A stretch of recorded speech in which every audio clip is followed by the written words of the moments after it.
Assalamualaikum semua. Jadi kita akan teruskan. We are going to continue our lesson for 3.3 chemical formula. So in the previous chapter, we have learned how to calculate the chemical formula by using that box rule. Okay, so tonight we will continue this chapter.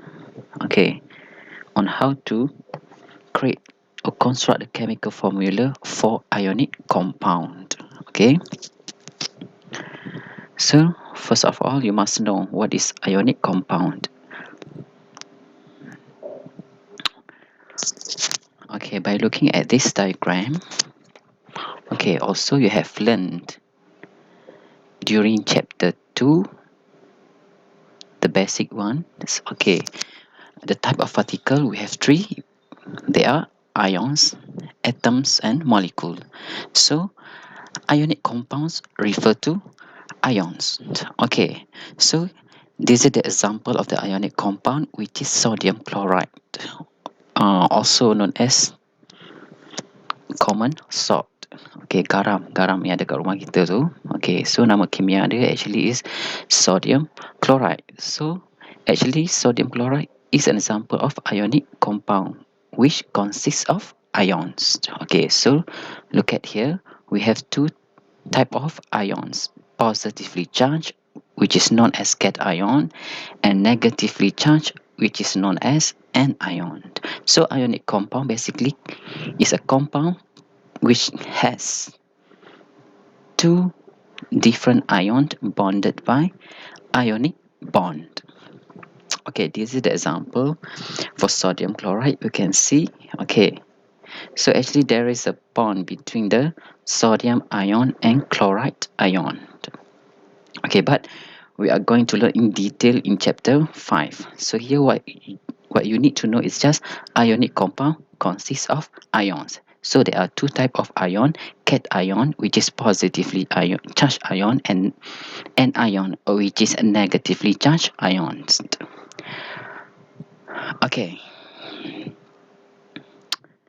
so this is the definition you have learned in chapter 2. I will skip, so we will continue for the formula of the common cation and anions.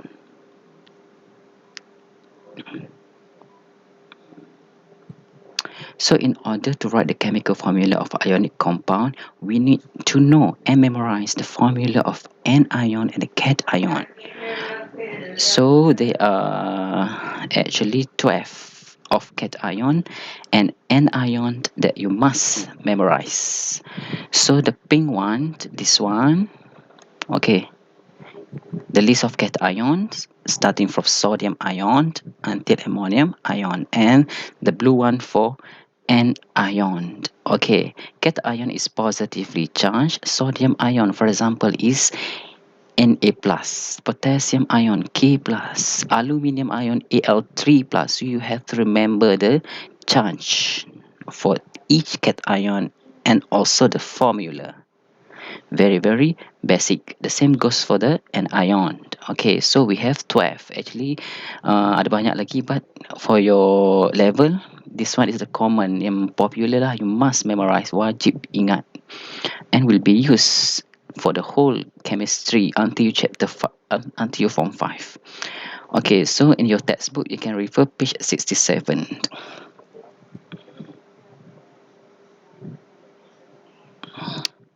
Okay, the first task is you have to memorize this table and will be tested in quiz in class for PBD, pentafsiran bilik darjah.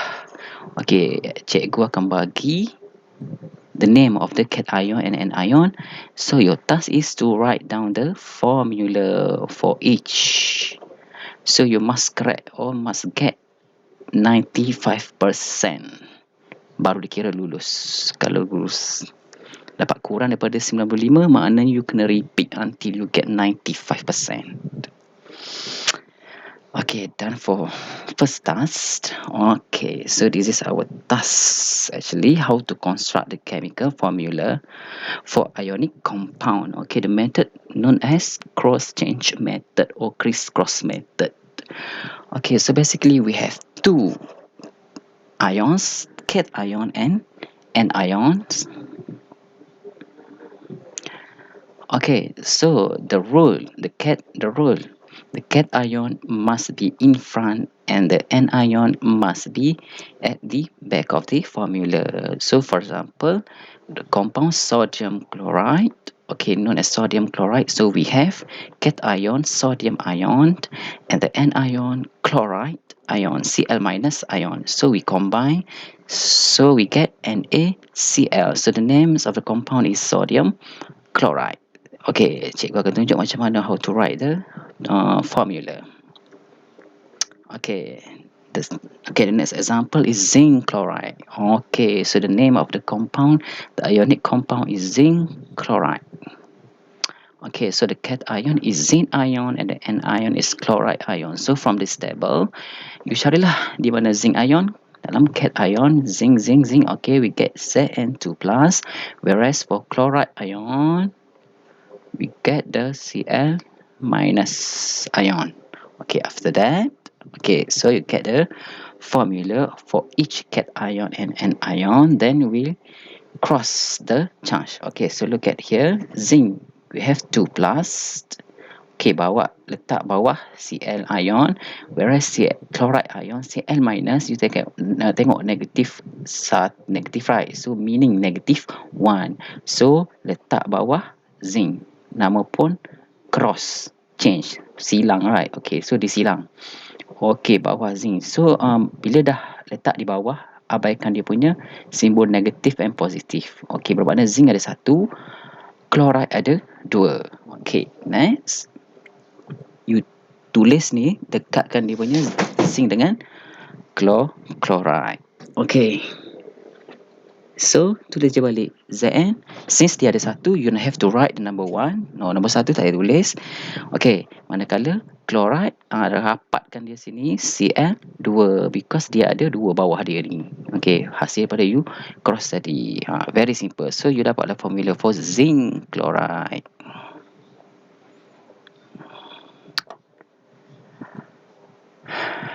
Okay, so write the chemical formula of the compound. So the formula is neutral. Okay, neutral. Nanti kita belajar kenapa dia neutral. Okay, the charge of ion are not written in the formula. The substrate number is used to show the number of ion. Number of ions. Nombor bawah ni menunjukkan berapa banyak bilangan ions yang ada dalam compound tersebut. Contoh zinc chloride. Jadi dia ada 1 mole of zinc ion and 1 unit untuk ion dia panggil unit, 1 unit of zinc ion and 2 unit of chloride ion. Okay, 2 ni milik chloride ion. Okay, zinc ni actually 1 tapi tak ada, jadi macam ni lah dia punya cara penulisan dia.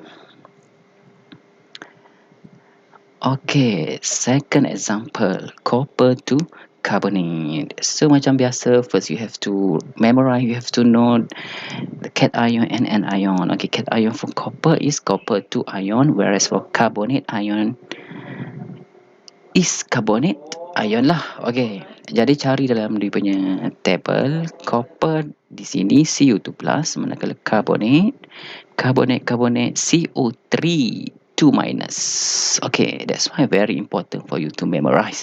You tak ingat benda ni, you tak boleh tulis chemical formula. Tak boleh tulis chemical formula, tak boleh mengira. Tak boleh mengira, tak dapat cari jawapan. The whole chapter, the whole chemistry lah, because calculation semua guna benda ni. Until you form 5. Okay. So kita continue balik copper to carbonate tadi. Jadi cation Cu2+, and ion carbonate CO3 2 minus. So look at here. Okay, the charge number, tengok. Okay, kita akan cross Cu2+, dia punya ni adalah 2. Carbonate pun 2. Jadi tengok di sini, nombor dia sama. Number of ion dia sama. So, bila sama, macam yang kita belajar dalam box rule, kita boleh simplify dia. Jadi, 2 dengan 2 akan jadi ratio 1 to 1. So, boleh simplify. Jadi, okay, next. The ratio will be 1 to 1. So, the chemical formula tulis balik sahaja. CuCO3 because Cu 1. Dah simplify tadi. Carbonate pun 1.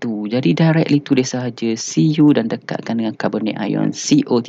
Ingat bila dah tulis formula dah tak ada dalam buah kat atas ni. Bila dah dalam compound. Dalam ion tadi kini dia ada. Tapi dia once dia dah cross, dah combine, yang kat atas ni dia tak wujud dah. Okey, bawah ni sahaja nombor yang ada. Okey, CO3 ni memang 3 lah bawah sebab asal dia memang dah 3 CO3. Okey, alright. Okey, next. Okey, magnesium hydroxide. Okay, so we have cation Mg2 plus and anion OH minus. You tengok, ni directly dia kira. Okay, tengok, ada bracket. Yang tadi tak ada bracket, kenapa ada bracket?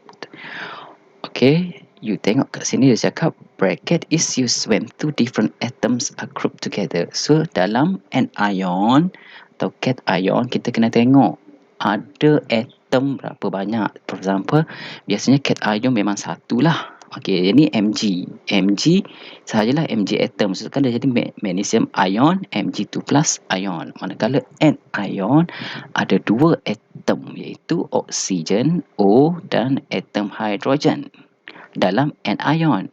Bermakna itu makna dia ada dua atom yang berbeza. Jadi bila kita cross, 2 plus ni akan jadi milik OH.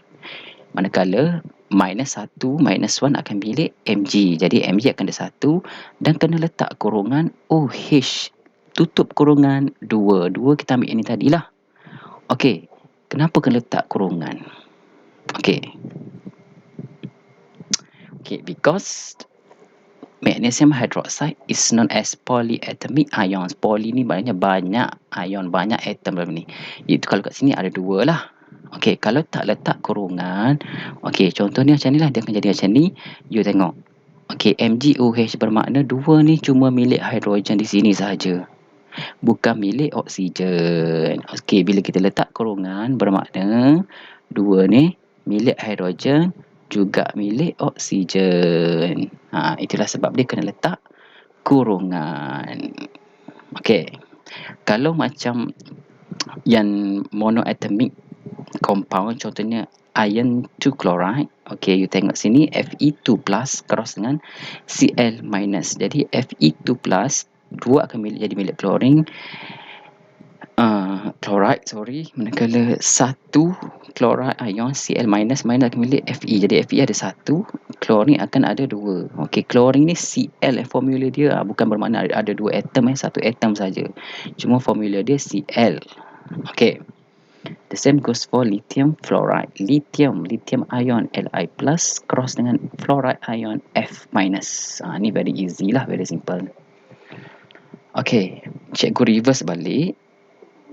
Okey, copper carbonate. Kenapa tak letak kurungan? Sedangkan dia pun polyatomic, right? Ada carbon, ada oksigen. 2 atom juga kan? Okey, for this case, because dia punya ratio dia sama. 2-2. Then you simplify jadi 1-1, right? Okey, bila 1-1, jadi di bawah dia tak payah tulis. Jadi kalau tulis 1 sini, tulis 1 sini, still dia sama. That's why tak perlu letak kurungan bila dia boleh cancel off macam ni. Okey, unless nombor di sini berbeza. Contoh, sini 3, sini 2. Jadi you kena tulis Cu 2 kurungan, tulis balik CO3, tutup kurungan, di sini ada 2. Okey. Nanti buat example, you akan familiar lah. Okay, so this one salah lah. Be careful. Tengok bila polyatomic ions ada 2 atom dalam ni, biasanya dalam anion lah banyak. Okay, you tak boleh tulis directly macam ni, you kena letak kurungan. Okay, this one for your exercise. Try this textbook, page 68. Very simple. You don't have to tunjuk lah jalan kerja. Yang penting tunjuk jawapan yang proper lah. Nak tunjuk jalan kerja pun boleh. Nanti don't forget to submit the answer to me, tunjuk pada cikgu. So kita ada 12 example kat sini, 12 soalan. Okay, so For enrichment, cikgu akan post tugasan dalam grup WhatsApp right after this chat. Okay, thank you. That's all for today.